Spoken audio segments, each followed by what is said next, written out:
Welcome back, my creative cosmonauts. We got a lot to talk about, so let's rock it.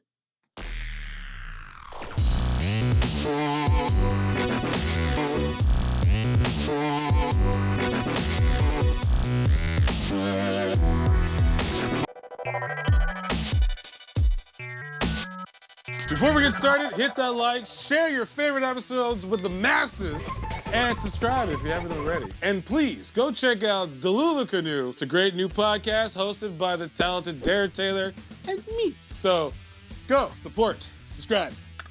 Do it. Voices! Like the ones inside my head telling me to keep on drinking Dubby! Voiceover, also known as off-camera or stage commentary, is the production of technique where a voice that's not part of the narrative is used in radio, television, filmmaking, theater, and other presentations. It's usually pre-recorded and placed over the top of a film or video and commonly used in documentaries, news reports, and video games. That was too close.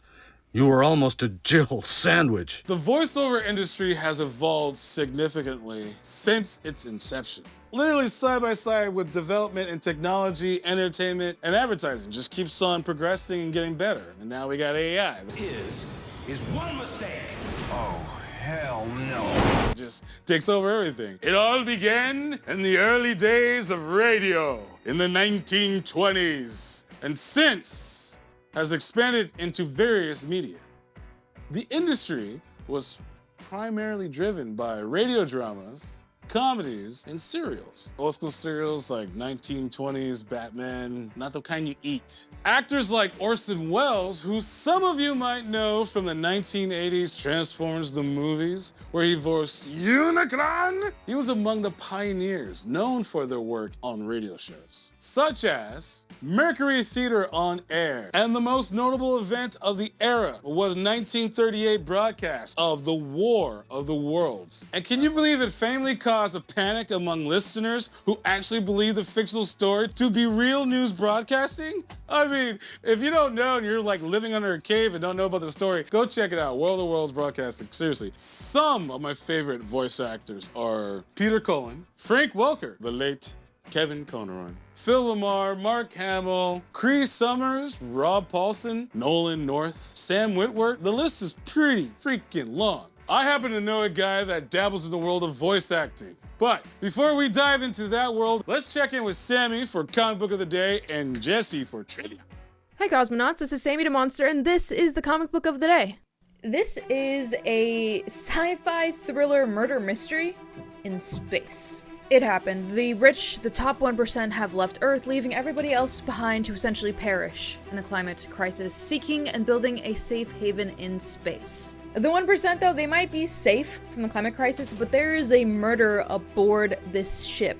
I'm talking about Know Your Station, written by Sarah Gailey. Big fan of their work, and illustrated by Lana Congas. This is such a great creative team, including Rebecca Nulty. So let's talk about the first issue. This is a sci-fi murder mystery in space, following the onboard security liaison, closest thing to law enforcement, as she is maybe involved in the murder of one of the billionaires, but she also might be the one who killed them, but she doesn't remember it because she's addicted to this drug called Blue.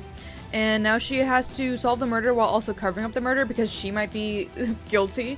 And the only person helping her with this is the onboard AI called Saint Bridget. So much is happening, and in every issue there is a new gruesome murder of one of the billionaires. I just finished the second issue and I'm really liking this story, and I'm genuinely curious on if Elise is the murderer.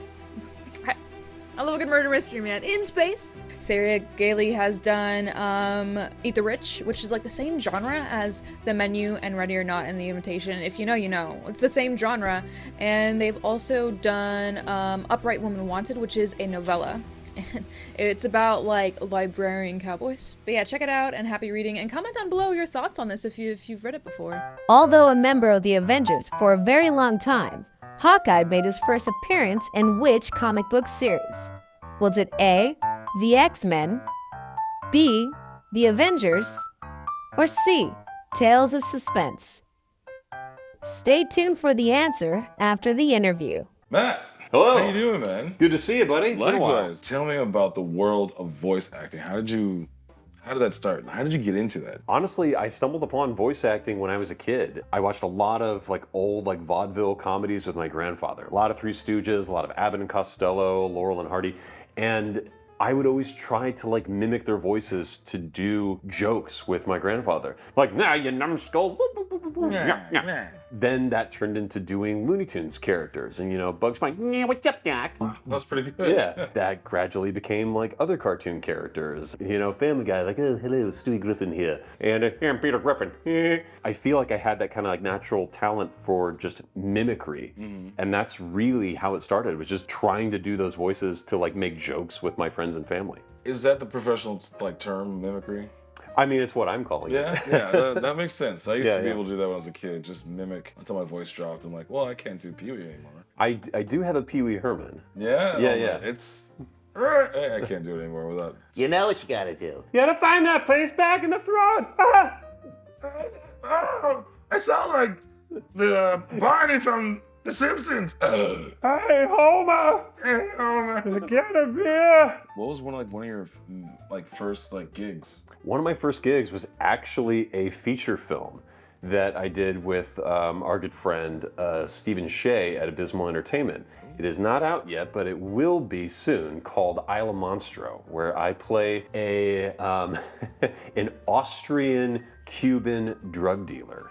Nice. So, yes, I had to practice my German voice a little bit and try to find that accent and try to find that voice. Don't worry, it makes total sense in the movie. I played a Mexican, Puerto Rican, Colombian drug lord in a goofy series called Murph and Burn. Boy, that's a melting pot. Yeah. He was a cannibal and he shoots people in the butt. You know what you need? What? What do I need, A swift kick in the rear end, huh? You need a shot in the butt, huh? How about that? Perfect. So after that, it's just like auditions. It's a lot of auditioning, and especially when you're at the stage of your career like I am, which is very early days. It's a lot of, you know, cold demos that you send out, a lot of cold auditioning. These days, especially because everybody's gotten so used to like a remote styled auditioning process, everybody is so used to just recording your auditions at home. And most places aren't gonna have you come in. They're gonna want you to have a recording setup at home, which I do have. What's the pros and cons? Well, the pros are you definitely get to make your own hours in most cases. That's nice. That's definitely a pro. That's totally nice. The con is, you know, in doing a ton of auditions and a ton of callbacks, a lot of times you just don't hear anything. And that is really the life of a performer, is you just send out a lot of stuff and you don't always hear back. How do you look for a gig? It depends on the project. If I find an audition or an open call for something and it's a commercial, typically I'll read through what kind of commercial it is. If they provide sides, I'll typically read those. Sometimes they'll have a description about what kind of a voice they want, like if they want an accent, if they just want it to be very clear, if they want like a very standard commercial style voice. You might find that voice and put that one on. If you're going out for something like animation, it's helpful to kind of know what type of animation are we talking about. Are we talking about kids and family animation, or are we talking about, you know, more straight-laced adult animation? Because a lot of times that might influence how I want to present the character. I try to just gather what I can from the context and I wing it. What's the difference between just regular voiceover and then dubbing? Essentially, in a film or animated series, whatever, they've already recorded the main bulk of the dialogue. Maybe they change a line, maybe the inflection isn't quite where they want it, or maybe they want something in the background, like, you know, an extra or something to say something else. There's also dubbing for like an international project, like anime dubbing. And that's a very different kind of dubbing, where you have to read the script that they've given you and you have to line it up, hopefully, with the animation that they've provided, which is a whole different talent and skill. Like, what comes first, the animation or the voice acting? So typically in animation, what's going to happen is they're going to put together the thumbnails or the storyboards, and the editors are going to cut together a first pass, which is called an animatic. In most cases, they're going to have what's referred to as scratch dialogue, which can be a crew member, which could be maybe the actor that they've cast in the role. Usually it's just someone that they grab in their office to come in, just to give it some timing, to give it a little bit of texture, just so everybody is kind of on the same page about where it's going. It doesn't really get to the talent phase, usually, until after that. Once they've kind of locked in the timing and everything gets shipped overseas to be animated, typically that's around the time where they bring the talent in and they record. It's a very long, arduous process, but well worth the effort. I've been in a recording booth for singing, for like music and bands and whatnot, and I didn't take any voice lessons, but would you recommend something like that? Yeah, I absolutely would. Like I said, I've always kind of felt that I had that natural talent for mimicry.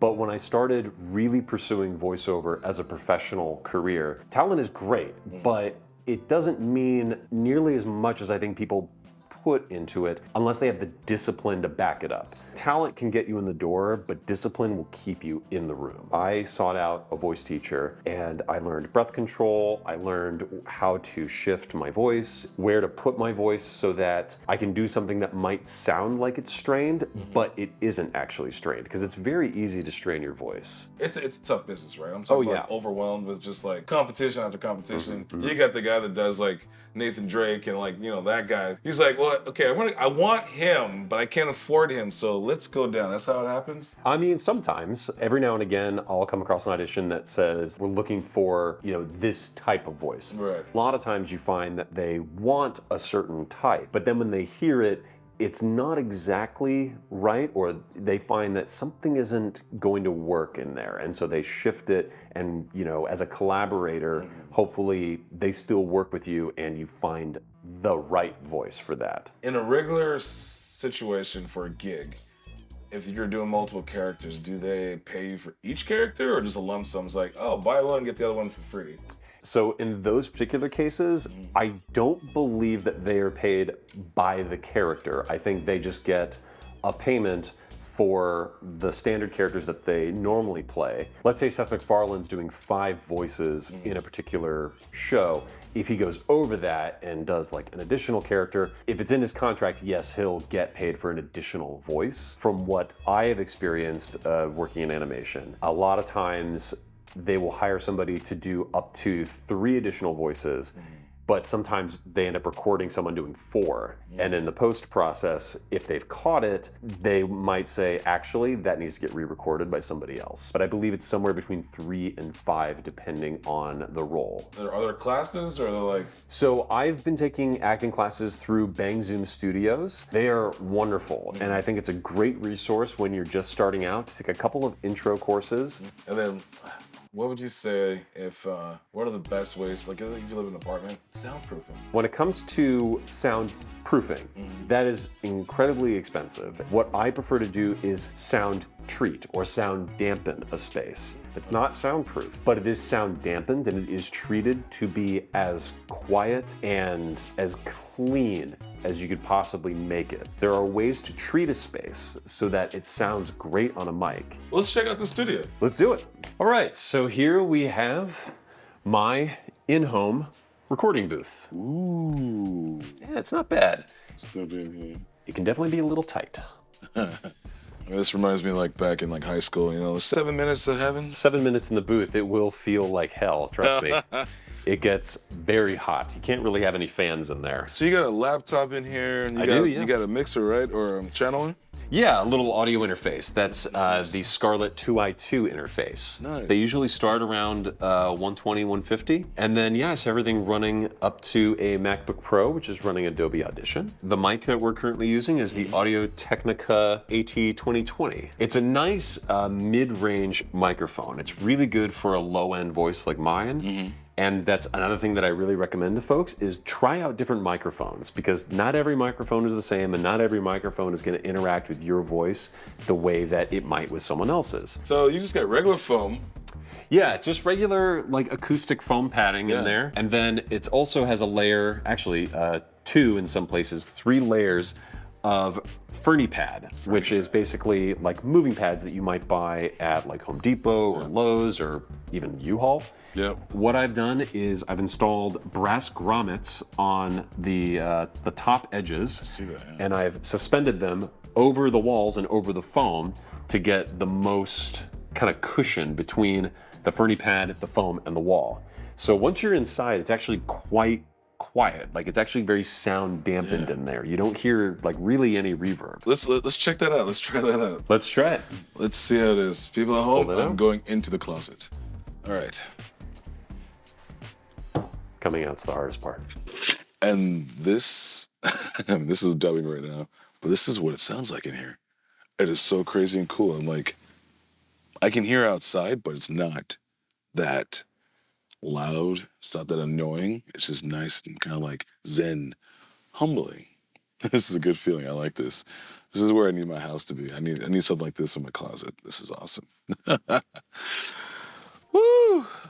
That is awesome. Huh. Yeah. I was like, I didn't even have to yell or anything. Yeah. This is such an amazing getup. Yeah. It's not bad. Why don't we try recording a few characters in there? Oh, yeah, that should be interesting. I think we can. Yeah, all right, Yeah. Cool. My lord, I strongly suggest you reconsider. They're just farmers after all, not soldiers. Regardless, insubordination cannot be tolerated or it will spread like a disease. Their punishment must be swift and decisive. Prepare the gallows for a hanging. But sir, they're just weak. Captain, if you cannot follow my orders, then I'll have the hangman prepare an extra noose. Although a member of the Avengers for a very long time, Hawkeye made his first appearance in which comic book series? Was it A, the X-Men, B, Avengers, or C, Tales of Suspense? And the answer is C, Tales of Suspense. Debuted in 1964. Matt, thank you so much for showing me the ropes in the world of voice acting. Absolutely incredible. You piqued my interest. Maybe I should get into voice acting or start something. I don't know. Follow Matt on all of his socials. Check out his TikToks and YouTubes. Go please support. Do it. New stuff is coming to the channel. I'm talking a cooking show with Jacqueline Goner, a podcast with my friend Crystal, Club Curiosity, and we got a news coming out. I'm talking about nerd news, like MTV, but with nerd news and updates and whatnot. It's gonna be me and a new co-host. Her name is Mariah. Say hi, Mariah. Hello. My time to shine. Okay, shining's over. Okay, become a Cosmonaut Patreon member for exclusive stuff. And soon, I'm gonna be doing giveaways, so you have to become a member, start the poll, the vote, and then I pick who gets the free thing, which I can't tell you what it is yet because the episode hasn't come out yet, but it's coming out and I'll tell you. It's gonna be awesome, and you're gonna want to have it. Find the show on Spotify for On The Go and Instagram to stay connected. You can still also help by using the promo code Cosmo to get 10% off on your purchase at w.gg. Need to shake that Dubby. Thank you, Sami the Monster and Jesse for comics and trivia. And thank you, Cosmonauts, for the love and support. Remember, the world can be a rough place unless you have love, peace, chicken, And grief. See you guys later. Bye.